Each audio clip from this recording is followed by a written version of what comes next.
Welcome to Scary Mystery Surprise, where we talk about creepy things that surprised us around the internet. I'm Edwin. I'm Michelle. Welcome to Scary Mystery Surprise. Welcome. We're back. We're back. We're trying to sound creepy today. I think we are creepy, so it all works out. It's just the season. I don't know if it's gloomy where you are. It is gloomy. It's delightfully gloomy in Los Angeles today, in beautiful sunny Los Angeles. Last night I was writing at midnight, and it started raining for a little bit. Ooh, that's exciting. And I was like, this is what Edgar Allan Poe feels like, or felt like. And then I started getting all weirdly poetic that I won't go into detail about it. Oh, okay. You're not going to share the poems that you wrote last night? No, they're too dark for my heart right now. So today, I'm going to cover the legend of Sleepy Hollow. But also, I'm going to talk about where Washington Irving might have gotten his inspiration, which is far scarier and way weirder. What's his name? Ichabod? Ichabod. A name that's just not around anymore, probably tainted by this story. I like the name, Ichabod, but I don't know what it means, so I don't want to get canceled. It is an old-timey name. It reminds me of Ebenezer, but I think you're more likely to find an Ebenezer now than an Ichabod. If you're named Ichabod, please write in and tell us what it's been like being named Ichabod, because we don't think that name exists out in the wild anymore. Yeah, we want to know your experiences at Starbucks when they ask you what your name is. Ichabod. And you say that. Ichabod Crane. No matter what. And you're like, no, it's Ichabod Johnson, you son of a bitch. Oh, wow, that escalated. And then you pull out an AK-47. It's Ichabod Johnson.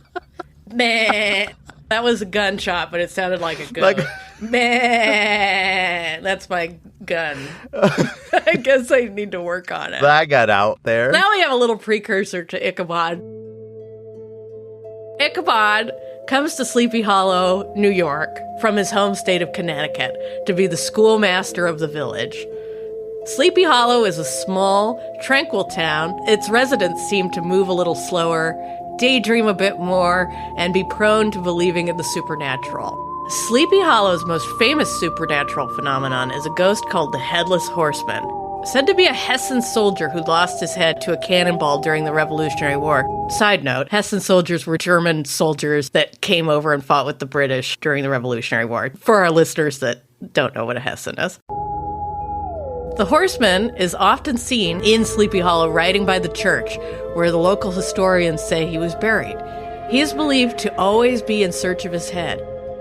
Ichabod was fascinated by this story, being especially interested and prone to believe in tales of the supernatural. Now to talk a little bit more about Ichabod. Ichabod was a strict teacher, but not a cruel one, doling out his punishments of the rod only to those who could handle it, which I thought was a very funny line. Sounds like a character. No, you sound like a jerk. And then I wrote, not Johnny Depp. Ichabod is tall and lanky, with huge hands. His head is small, his nose is long. He has huge ears, large green glassy eyes, and a spindly neck. He looks like a scarecrow eloped from a cornfield. Imagine that. That's how you're described. Like a journalist is interviewing you, it's describing you. And it's like that. He had a bird beak nose and donkey-like ears. Poor guy. So anyway, character-wise, Ichabod is clever, self-interested, self-unaware, greedy, and highly superstitious. He makes almost no money, and it's customary in the village for farmers whose sons he teaches to feed and board him in rotation. Ichabod also makes some extra money teaching singing lessons, and he prides himself on his exceedingly magnificent voice. Well, at least he has that for himself. He's got that going for him, right? That's good. He certainly doesn't have his looks. So this arrangement keeps him employed and gives him many opportunities to hear ghost stories from the farmers' wives, eat meals with the farmers' daughters, and gossip. Katrina Van Tassel, a beautiful 18-year-old girl, is one of Ichabod's singing students. She's also the only child of one of the most prosperous farmers in the area. Ichabod is quickly taken in by her flirtatious charms. When he first visits her father's abundant farm, he considers himself truly in love with her, or at least her inheritance. Maybe that played a role. He's a pretty self-interested guy. He quickly sets out to win her hand, coming by the Van Tassel farm frequently to woo her. Ichabod is not alone in his attentions to Katrina, however. Her beauty and charm and wealth have enticed other men in the village, especially the formidable Braun Van Brunt. He's a real Zach Bagans type. I was waiting for that reference. Brom Bones, a.k.a. Zach Bagans. Oh, man. Okay, so Zach Bagans is in there. Okay. Yeah, we've casted Zach Bagans as Brom Bones. And Brom, he has a notorious boisterous personality, loves pranks, is great at horseback riding, all of which makes him kind of the village hero. He's definitely the Zach Bagans type.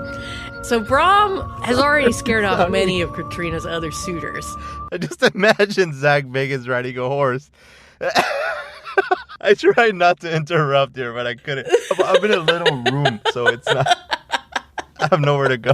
It's fine. It's good. Yeah, Zach Bagans riding a horse. How much better can it get, really? Seriously, it was just such a funny image in my head. Zach Bagans riding a horse with his big old pants, like the baggy pants. Yeah, I was imagining his gelled hair from season 1, and then his black tight Ed Hardy t-shirt, and then the weird baggy pants. Yeah, riding the horse. Oh, that was hilarious. Okay, so because he was excellent at horse riding, so he was a town, okay. The town hero. Yeah, they just thought he was the bee's knees. So Brom has already scared off a lot of Katrina's other suitors, but Ichabod is hard to shake, avoiding physical confrontation with Brom, which is Brom's primary method of intimidation. Without that option, Brom turns to his next best skill, pranks.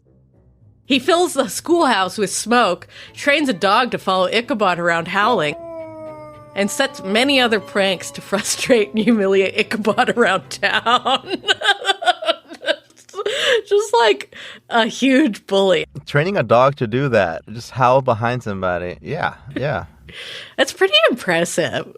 One day, a messenger comes to the schoolhouse and invites Ichabod to a party at the Van Tassels. He borrows an old horse from a farmer he was staying with and goes to the party. Ichabod indulges in food and gossip and basically enjoys himself. He's having a great time, dances, flirts with Katrina. At one point, he overhears Brom and his friends telling old ghost stories about the woods surrounding the village. When the party's over, he stays behind, deciding to make his move. Ooh. It's just, for some reason, however, Katrina disappoints him and Ichabod leaves crestfallen. So she turns him down. Also suspect that Katrina might have been into Brom and leading on Ichabod. Ichabod is crestfallen. He finds the path home, and the forest is dark and eerie.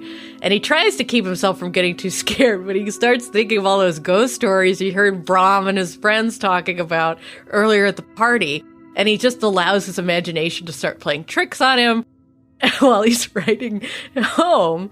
And he just starts getting scared. He tries to calm himself down and say he's being silly. And then all of a sudden, he sees a dark figure looming nearby. He's just, hey, he tries to call, just get the person to respond. But it doesn't respond. And as he passes by, it starts to move and joins him on the path, riding a large, dark horse.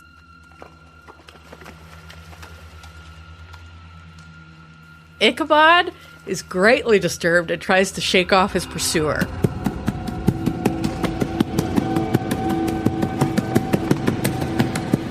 And he turns around, whipping over his shoulder, and he notices the rider has no head. The head seems to be sitting on the saddle in front of the man. Ichabod tries to get his decrepit horse to run as fast as it can, but he is not a skilled rider, and the horse resists. Freaking horse. They end up by the church, the scene of most of the stories of the Headless Horseman, and Ichabod races to the bridge where the ghost is said to disappear and not follow. Ichabod crosses the bridge and looks back, but he sees the horseman. Instead of disappearing, he hurls his detached head towards him, and it knocks Ichabod off his horse. Da-da! There it is. There it is. So then he falls. The next day, Ichabod's horse returns to its owner's farm, but there's no sign of Ichabod, and a search party finds hoof prints and Ichabod's hat with a smashed pumpkin left next to it. And Ichabod is never heard from again in Sleepy Hollow. Some people believe that Brom Bones pulled off a great prank, which put Brom in the final position to marry Katrina. But the old women in the local folklore maintain he was taken by the Headless Horseman. But this is probably a good place to take a break, because I'm about to tell you the story that this is probably based on, and it's way freakier. Ooh, cool. All right. Cool, and we're back. People who are Scary Plus are just like, what break? Because there's no break. Look. Look, we got to earn that money somehow. You know what I mean? So this is based on the writer of the story, Washington Irving. Used to take things from his real life or people that he knew, places that... So Washington Irving actually, he wrote that story about the Catskills, and he hadn't been there before. But he'd been abroad in Europe for 17 years when he wrote those. His parents were from Scotland and England. So anyway, he's in Europe, and I was like, okay, there's no way he didn't know this story. And this was probably the inspo for Sleepy Hollow, but it is this creature called the Dullahan. He would take the soul of those who were ready for death.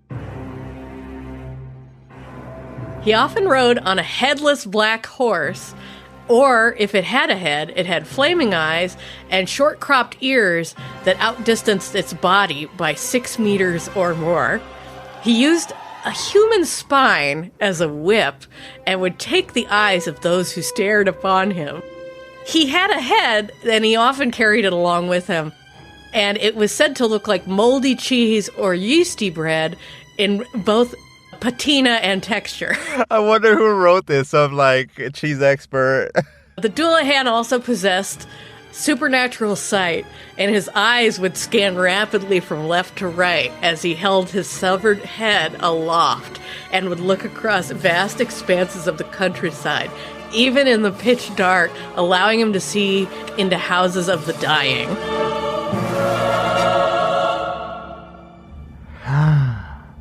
Oh, that's amazing. That's an awesome description. So it's like this all-seeing, like X-ray... cheese head. Honestly, the yeast part gets me because it's like you could just kind of smell it. The patina does it for me. It's just so classy. The Dullahan wasn't just to be found on a horse. If you were unlucky enough, he might be your coachman to the afterlife. In Irish folklore, it is known as the silent coach, and the horses and coach travel so quickly that the bushes on the roadside were known to have started on fire. That is super... So I imagine that he would leave like a trail of fire. Is that the thing? Yeah.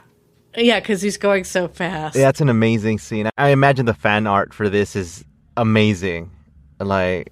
A version of... Have you ever seen Darby O'Gill and the Little People? Have you ever seen that? No, but what is that? I don't know. There's no reason to really see it. It's got Sean Connery in it, but there is a scene where the death coach comes.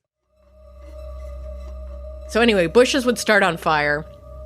The locks on the houses and gates would open by themselves, thus affirming that no one is immune from the Headless One. The Headless One. Wow, it's terrifying. Imagine hearing this as a kid. And like your grandpa's just like, hey. And for me, like we said in that last episode about La Llorona, which is literally just a woman crying down the river. But is this... Wait, I thought La Llorona pulls children in. People start coming up with their own things, but basically it was like this woman who drowned her children because she was jealous that something, she lost her husband or he left her for something, and then she was just pissed and just drowned her kids, and now she just goes around looking for them. But from what I heard, it's not like she goes and drowns you too, but I heard little legends, little things reasons why you should be afraid of this. But they weren't as terrifying as seeing this thing. Seeing this thing, because you know it's here for death. Yeah. Yep. It's like I've been summoned. Where was I? Oh, okay. In Ireland in particular, the death coach is seen as the signifier of the inevitability of death. As the belief goes, once it has come to Earth, it can never return empty. It reminds you of this like Santa Claus type of thing. They come by with a purpose. Obviously, I guess that's a bad example. I used to be afraid of Santa Claus. I was like, why is this guy going to come into our house? And yeah, and I remember thinking that, okay, he's just going to leave gifts. Okay, but should we trust this guy? I was a very annoying kid like that and very stubborn in my ways. It's not invalid to be like, why is this weirdo coming into our house? Why is this woman taking our teeth underneath our pillows? What's she doing with our teeth? Yeah, exactly. When you say that, okay, this thing cannot leave Earth. Like, it needs to get its... it's just such a... I like it a lot. And I think this is why... even though he stole all these ideas...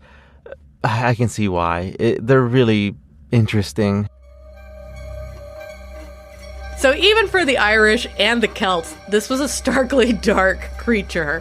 Where did it come from, the headless one? Some people believe that the Dullahan grew out of an ancient Celtic god named Crunduv.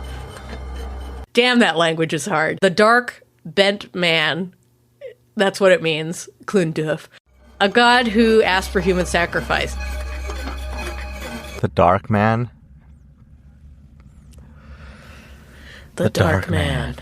And then there is a question of why he was headless. The ancient Celts believed that the soul was in the head, and if a foe was a worthy one, their head would be taken to add to the warrior's prestige. The headless horseman, Ichabod Crane, he gets the jack-o'-lantern thrown at him. Is that where it came from? The jack-o'-lantern was also a part of the Irish and Scots legends, having been carved for centuries from turnips and gourds. Turnips. So there you go. Washington Irving was definitely inspired by this. There's no way he grew up and didn't hear this and wasn't scared to death of it. There is hope if you see the Dullahan. Let me just, in case he's at your house right now. If one were lucky, they would carry a gold coin on their person, and the sight of gold would send the Dullahan away back to the depths of the darkness. It's scared of gold, baby. It's scared of gold. We're safe. We are safe. We're always with our bling. Always have gold on me. Never not covered in gold. Sucks to be anyone who's listening to this and they don't have any gold, but we have tons of gold, so. We got those watches. At least we told you that you need gold. Once again, safety first. We want to make sure. We watch out for our listeners. We want to watch out for our listeners and make sure they're safe out there. Be sure you're always carrying gold. You know it. I got my gold coins on. I got my gold toe rings on. I just have 10 gold toe rings. There you go. You're safe. So I loved it. And it sucks that you can't actually summon it. You have to wait for it. I don't mind not summoning it. You know what I mean? I don't think this is one that you want to summon. I don't think this is one you want to see ever. I think since it's the season, like the best season out of the year, we got to keep up with these cool topics like Dia de los Muertos and Halloween. And you who are listening here have an idea, again, send us an email. I'll have it in the description of this episode. hello@scarymysterysurprise.com, or email us directly, Edwin@scarymysterysurprise, or Michelle@scarymysterysurprise.com. Anywho, what are we talking about next week? I don't know. I think it'll be a surprise. Darn it. Okay. All right, so I guess we call it a day. Be sure to follow us wherever you follow podcasts. Tap the follow thing. Leave us a review, a good one, please. And yeah, we'll see you guys next time. See ya.